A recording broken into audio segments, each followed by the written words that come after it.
점점 하늘이 어두워지고 바람이 세차게 불었다. 두꺼운 재킷을 입었는데도 뼛속으로 찬바람이 들어오는 것 같았다.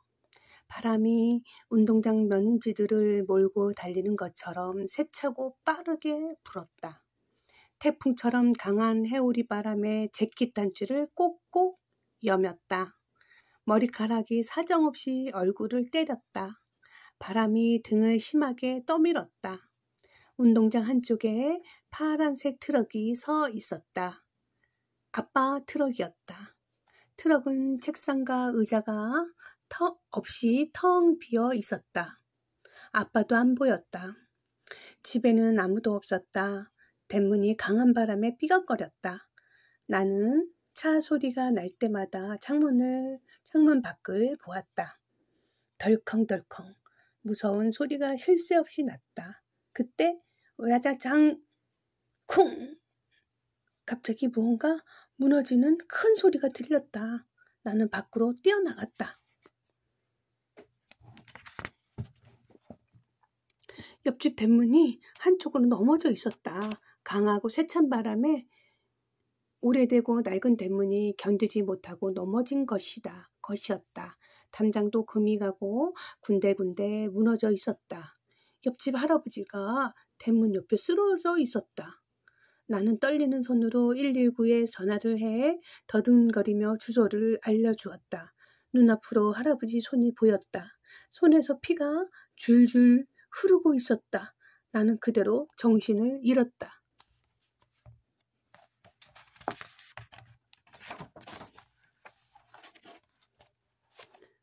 내가 눈을 떴을 때는 병원 응급실에 누워 있었다. 정신이 드니 얘야? 낯선 아저씨가 내게 말을 걸었다. 나는 주위를 두리번거렸다.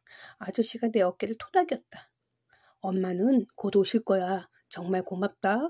난 할아버지의 아들이란다. 할아버지는 어떠세요?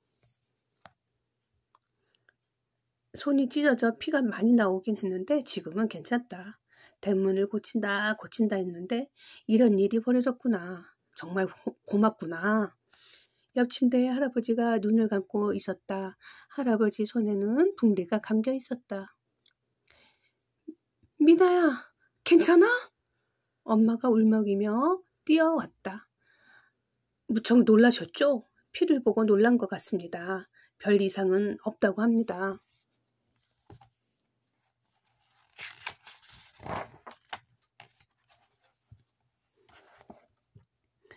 엄마는 옆집 아저씨 말은 대충 들으며 내 이마에 손을 얹었다.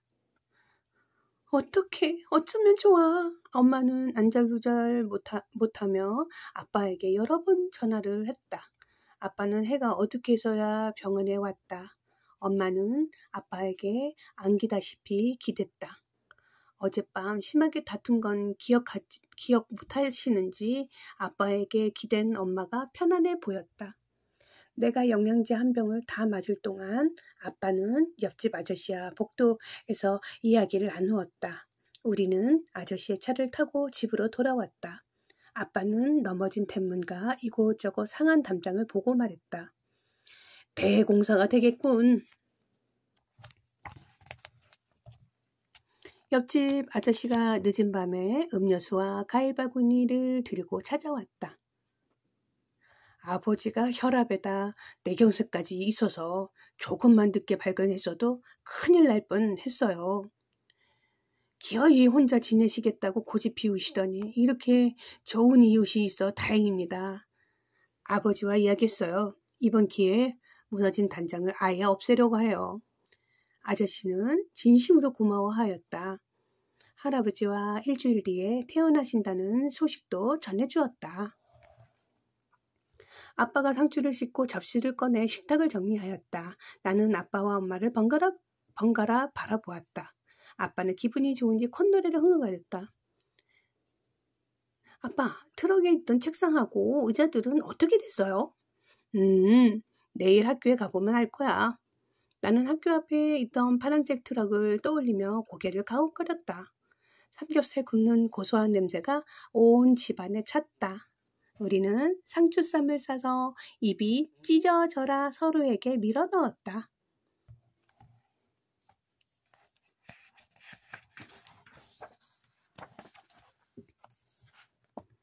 이른 아침부터 쿵쾅쿵쾅 거리는 소리에 눈을 떴다. 아빠는 할아버지네 집 대문을 뜯어내고 있었다.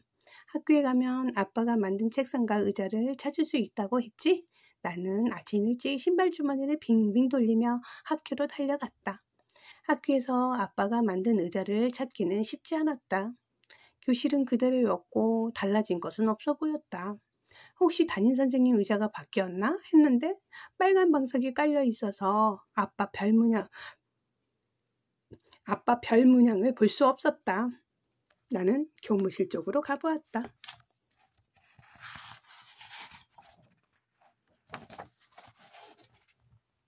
교무실 복도에 의자가 여러 개 나와 있었다. 오래되고 낡은 의자들이었다. 나는 닫힌 교무실 안을 들여다보려고 까치발을 하였다. 나는 교무실 문을 살짝 열었다. 교무실은 거의 비어 있었다. 아빠 의자를 찾아 두리번거리는데 누가 등을 두드렸다. 볼 일이 있으면 들어가지. 뭘 보고 있니? 우리 반 담임선생님이었다. 참, 교무실 책상과 의자들 위나 아빠 작품이라는데? 아빠가 멋진 가구예술가이시구나. 엉덩이 별에 앉아 있으면 진짜 편하네. 고맙다고 전해드리렴. 담임선생님 말에 밥을 먹지 않아도 배가 불러오는 느낌이었다. 나는 기분이 좋아서 멋진 가구예술가라는 말을 새기고 또 새겼다.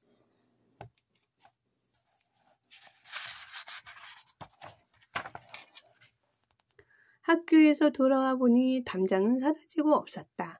담장을 없애니 우리 집과 옆집이 하나가 된 것 같았다. 우리 집 마당이 넓어졌다. 집 바깥벽을 인디안 핑크로 칠하니 주변이 환해졌다. 지나가는 동네 사람들이 발걸음을 멈추고 우리 집을 기웃거렸다. 마당에 내놓은 나무 벤치에 쉬어가는 어르신도 있었다. 아빠가 가구예술가라는 소문이 나면서 아빠에게 일거리가 생기기 시작했다. 아빠는 대문을 고치고 칠을 하고 뚝딱뚝딱 낡은 가구들을 새 것처럼 바꾸었다. 아빠 손을 거치면 멋진 그림이 되고 다시 새 가구가 되었다. 병원에서 태어난 할아버지가 아빠에게 말했다.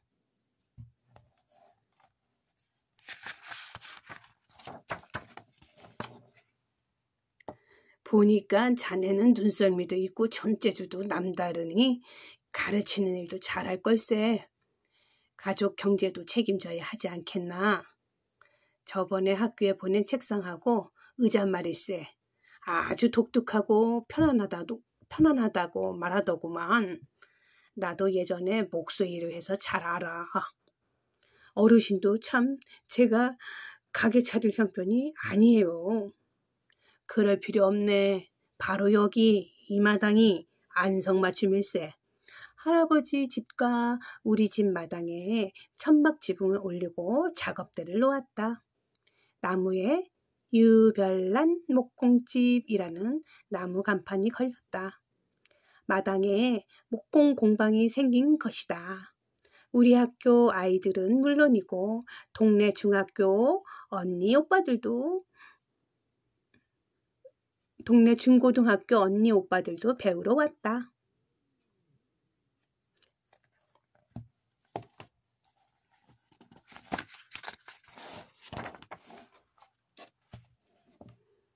유별난 목공집 잔치가 열리는 날 동네 사람들이 모여들었다. 우리 마을에 이렇게 솜씨 좋은 사람이 있다는 것은 큰 촛불입니다. 그동안 어디 있다 왔는가? 사회자가 된 할아버지의 소개에 사람들이 와 웃음을 터뜨렸다. 아빠가 성큼성큼 나왔다.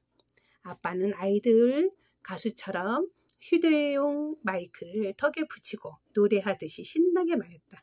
고맙습니다. 제 이름이 유별난입니다. 다시 한번 웃음이 터졌다.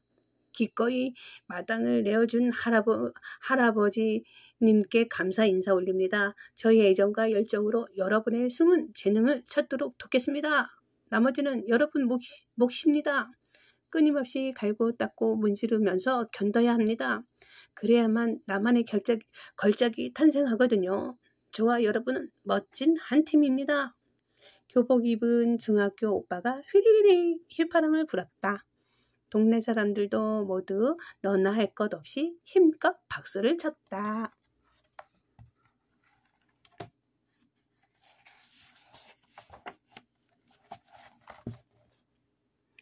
나무 탁자에 이웃들이 차려놓은 음식은 푸짐하였다. 떡집에서는 건포도가 송송 박힌 백설기를 가지고 왔다. 고깃집에서는 삶은 돼지고기를, 반찬가게에서는 봄동을 내놓았다. 먹기에 아까운 예쁜 딸기는 과일가게에서, 생선가게에서는 데친 쭈꾸미를, 분식집에서는 달걀을 삶아왔다. 요구르트 아주머니는 새로운 요플레를 꺼내 놓았다. 마트에서는 여러 종류의 음료수를 넉넉하게 내주었다. 엄마는 구수한 잔치국수를 내놓았다. 울퉁불퉁한 달걀지단은 내 작품이다. 바람이 불 때마다 연분홍색 매화꽃이 사람들 머리에 내려앉았다. 어머, 꽃 다 지겠네. 매실이 주렁주렁 열려야 나눠 먹고 매실청도 만드는데. 벌써부터 들뜬 엄마 목소리가 유쾌했다. 유별난 목공집 나무 간판이 봄바람에 살랑살랑 흔들거렸다.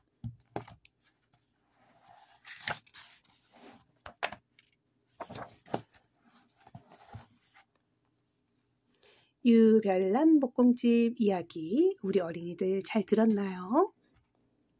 오늘은 좀 이야기가 길었죠? 여러분 올 한 해 건강하게 잘 보내시고요. 2022년 새로운 해를 맞이하세요. 안녕.